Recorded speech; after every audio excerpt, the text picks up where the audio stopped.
Hey, it's Joe Amoia, founder and creator of GPSforlove.com.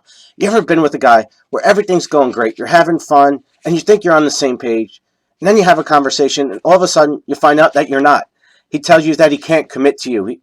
He's in love with somebody else, or you're just not the one for him, and you're left scratching your head going, like, where's this coming from?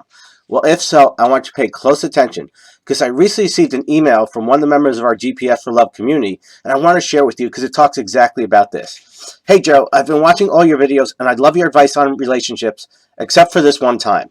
See, I used your Oreo technique and the result wasn't what I expected. See, this guy that I was seeing completely confessed that I was not the one for him. It totally took the wrong turn. Everything was alright before this. I told him that there's no point of continuing this relationship. He got upset and made me feel like I did the wrong thing. He was upset because he wasn't being honest with me in the beginning. You were right about being clear on what you really want in a relationship. He was not clear about what he wants either. He still hung up on his previous relationship and he thought she was his soulmate. He tried to contact me after 4 days, but I didn't reply. I'm confused. What should be my next move? I would really appreciate your advice. Thanks, M. Well, first of all, before I give M my advice and anybody else who's in this position, I want to talk about a couple things here because there's some red flags here. There's some things going on that we really need to be clear of. So first of all, M shares that, she used the Oreo technique and it took the wrong turn, that everything was all right before that. Well, I'm going to really, call M out on this because were things really all right? If things were really all right, why did you need to have that conversation? And what you're going to find is it probably wasn't as great as you thought it was, and that's why you needed to have this conversation. You need some assurance. There's a part of you that knew something wasn't right. And M also shares that it took the wrong turn.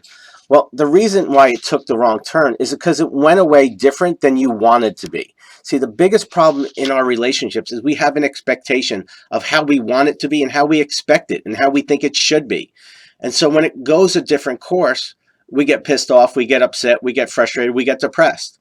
And so what I've learned in my journey is that just because it takes a different path doesn't mean that it's the worst path. It doesn't mean that it's actually a bad thing. What I find is that we always find out is that it's actually in our highest best good. It's preparing the road for something better to come along.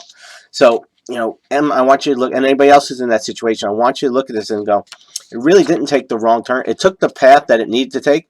The good news is that you figured this out much quicker. You didn't waste your time. You didn't waste more months. You waste more years with someone and ultimately wind up at the same point. So, and that's one of the reasons why he was upset with you calling him out. It's because he kind of liked it the way it was. He was having fun. He was being with you. He was spending your time. And he's like, why'd you have to go and screw all of this up? But the problem is he doesn't get to say what you do with your life. You want to be with someone who's committed to you, who's showing you by their actions. If this guy was still in love with his quote-unquote soulmate, well, there were some signs there, and that's what you were picking up, and that's why you need to have this conversation. So the reason why I'm sharing all this is because the red flags are always there. You just got to know how to spot them. So at the end, M asks that she says that she's confused, that she wants some advice on what to do. So for M and anybody else who's in this situation, there are 3 things you can actually do. The first one is you got to be clear on the end result. What is it that you're trying to achieve? Do you want to ultimately get married and have a great relationship? Do you want to be with someone who's committed to you? So you kind of just sit back and say, okay, where do I want to go? Am I on the right path with this guy? Now, obviously, if a guy says he can't commit to you and doesn't want to commit to you because he's still in love with somebody else, the writing's on the wall there. And sometimes it's a bitter, it's a hard pill to swallow, and it's hard to be really honest with ourselves. But the bottom line is you deserve better, and this guy isn't giving you what you want. So the second part is what I call the most important. This is that post-relationship evaluation. You want to take an inventory and go, all right, what happened here? Did I jump into a relationship too soon? Did I pick someone who said and did all the right things, but I didn't screen them well enough? Did I not date him long enough? Or maybe say, you know what, I did everything right. I went in with an open mind and open heart. I took my time getting to know him. I didn't jump into bed too quickly. And then everything was great. And then I find out, a couple of weeks, couple of months that, this guy wasn't being completely honest. And that's the hard part sometimes, is to realize, hey, we did everything right, but we were with somebody that wasn't completely honest. But that's actually a good sign because, again, you didn't waste years. You didn't marry somebody. And so I believe that there was something good that always comes out of those experiences. Maybe he made you feel loved. Maybe he was, gave you a boost to your self-esteem. Maybe, you were lonely for a while and you got to feel the attention of a man. Maybe you hadn't gotten laid in a while and, you're able to get some action. There's always something good that comes out of this stuff. So that's why taking a post-evaluation is important.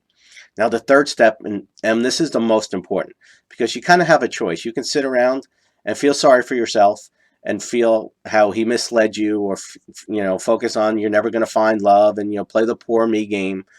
Or number three is go out and live your life. Okay? Just go out and do you.